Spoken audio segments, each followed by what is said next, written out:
Assalamualaikum warahmatullahi wabarakatuh. Sahabat tani, jumpa lagi bersama saya PP Petani Bahagia Channel. Bagaimana kabarnya sahabat? Semoga saja sahabat semua sehat selalu, sukses selalu, bahagia selalu, dan tetap semangat ya bertani serta berkebun secara organik. Di sini sahabat, di depan kita sama-sama ada ini namanya pisang yang sudah tidak layak konsumsi. Saya dapat pisang ini dari teman penjual pisang. Rupanya saya lihat ada pisang yang tidak laku dan mau dibuang, akhirnya saya bawa pulang. Saya minta dikasihkan nama beliaunya.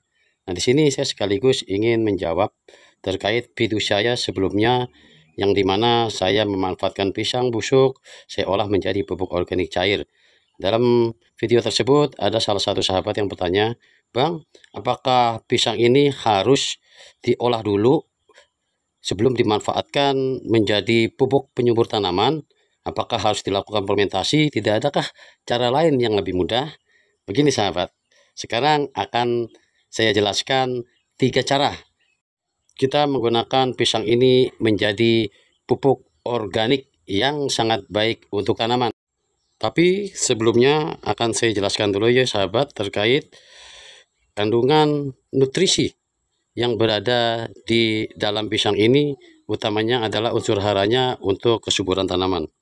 Jadi pisang ini mengandung unsur kalium, fosfor, dan magnesium yang sangat bermanfaat sahabat bagi tanaman.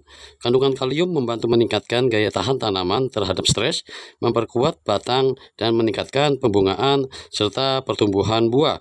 Fosfor dan magnesium juga berperan penting dalam perkembangan tanaman. Ini kandungannya ya sahabat ya. Jadi untuk pisang, sebenarnya dia paling dibutuhkan oleh tanaman di masa generatif, yaitu di mana tanaman sedang berproses untuk terjadinya pembungaan atau pembuahan atau pembesaran buah. Namun di masa vegetatif juga memang tetap membutuhkan yang namanya fosfor, kalium, kalsium, namun tidak terlalu banyak. Porsinya lebih banyak terhadap kandungan nitrogen karena proses pembesaran daripada tanaman itu lebih cenderung membutuhkan unsur nitrogen. Nah, di sini saya akan memperhatikan cara pertama dan termudah yang akan saya aplikasikan kepada tanaman, di mana tanaman itu sedang di masa generatif. Caranya sangat mudah sekali, cukup kita iris-iris kecil.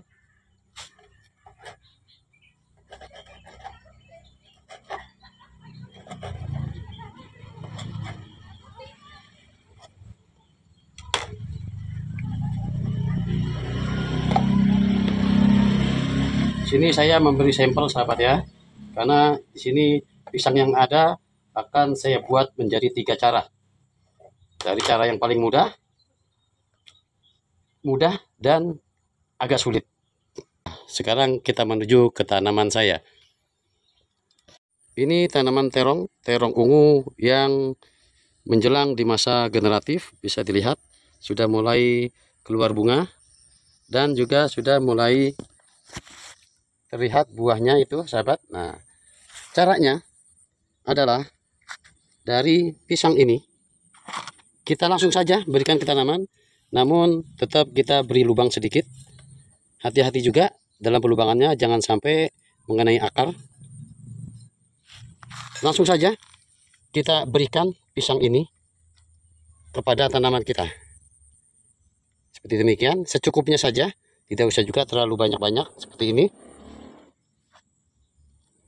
Selanjutnya diuruk kembali. Namun sahabat, apabila kita menggunakan cara yang termudah ini, dia proses untuk diserap oleh tanaman membutuhkan waktu kurang lebih setengah bulan sampai 1 bulan. Karena pisang ini membutuhkan proses secara alami oleh mikroorganisme yang ada di sekitar tanaman ini. Bisa kita melakukan dengan cara ini, namun ada kerawanannya. Apa kerawanannya? Dengan proses pembusukan pisang yang langsung berada di sekitar perakaran tanaman, dikhawatirkan nanti berdatangan virus-virus atau hama-hama lain yang dapat mengganggu perakaran daripada tanaman itu. Demikian. Adapun cara yang kedua, di sini sudah saya siapkan air hujan. Bisa sahabat menggunakan air hujan, bisa air sumur, lebih bagus lagi air kolam ikan. Karena apa? Dalam air kolam ikan sudah mengandung nutrisi unsur hara. Begitu juga air hujan sudah mengandung nutrisi unsur hara berupa nitrogen. Oke, dari pisang ini saya ambil 2. Kita hancurkan, diremas-remas sampai betul-betul hancur, menyatu dengan air. Kembali ke tanaman terong. Maaf, kenapa saya contohkan kepada tanaman terong? Karena seperti saya katakan awal, bahwa pisang ini paling utama diberikan kepada tanaman di masa generatif. Nah, ini gampang sekali sahabat cara pengaplikasiannya. Cukup kita siramkan seperti demikian.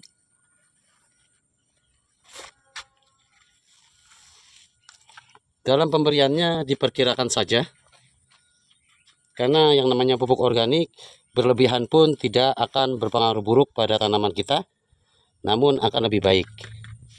Seperti ini.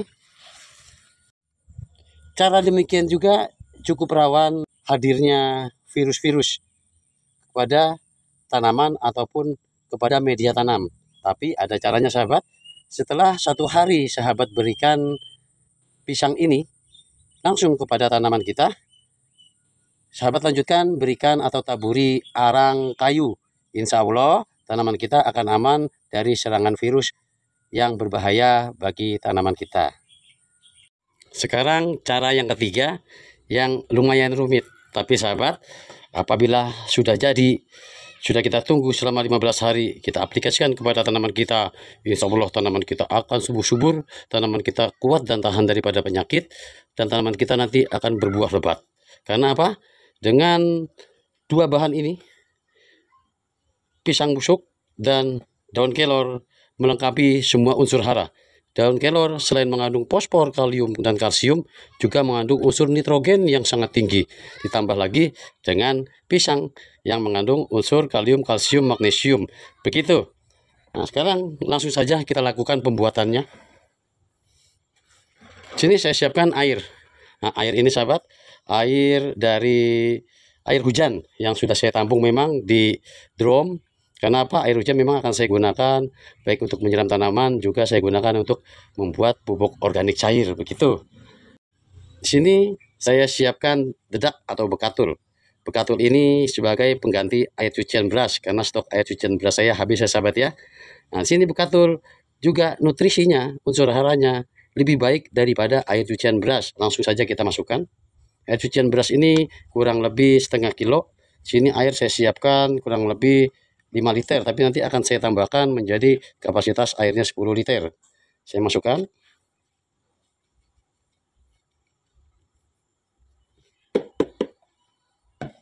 Kita aduk-aduk.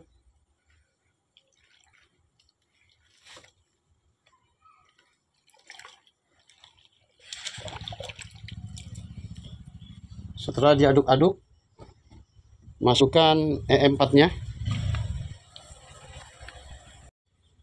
E4 ini saya akan berikan sebanyak 10 tutup botol.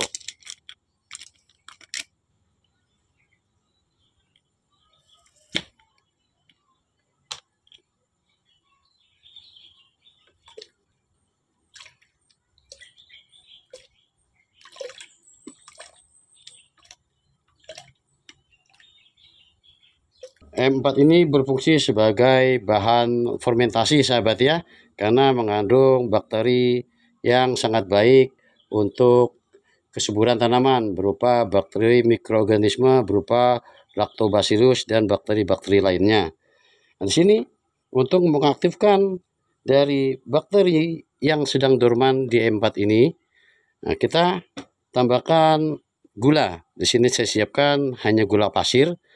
Bisa menggunakan gula merah atau molase. Saya hanya menggunakan gula pasir. Langsung saja gula pasirnya kurang lebih 2 on saya masukkan.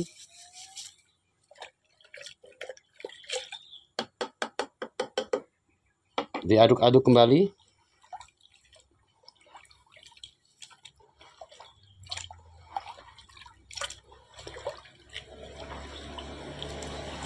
Setelah diaduk merata, kita diamkan dulu dari bahan ini selama 15 menit sampai 30 menit. untuk mengaktifkan atau menghidupkan kembali mikroorganisme yang sedang dorman atau tertidur. Selanjutnya kembali saya siapkan air untuk menghancurkan pisang-pisang ini. Bisa di blender dan bisa diremas-remas. Kalau saya cukup diremas-remas sahabat ya, karena pisangnya juga sudah kurang nyaman kalau kita blender ya. Setelah hancur, ditempatkan di tempat yang akan dijadikan tempat dilakukannya fermentasi. Di sini saya menggunakan ember bekas cat ya sahabat, yang kapasitasnya untuk 20 liter air. Dimasukkan. Selanjutnya dari daun kelor ini kita remas-remas juga. Tapi kalau sahabat tidak mau meremas-remas, ya bisa di blender ya. Kalau saya sini sambil olahraga tangan saja, akan saya remas-remas sampai dia sedikit hancur. Peremasan ini tujuannya adalah untuk mengeluarkan sari-sari atau nutrisi atau unsur hara yang berada di dalam daun kelor ini, agar dalam fermentasi nanti lebih mudah.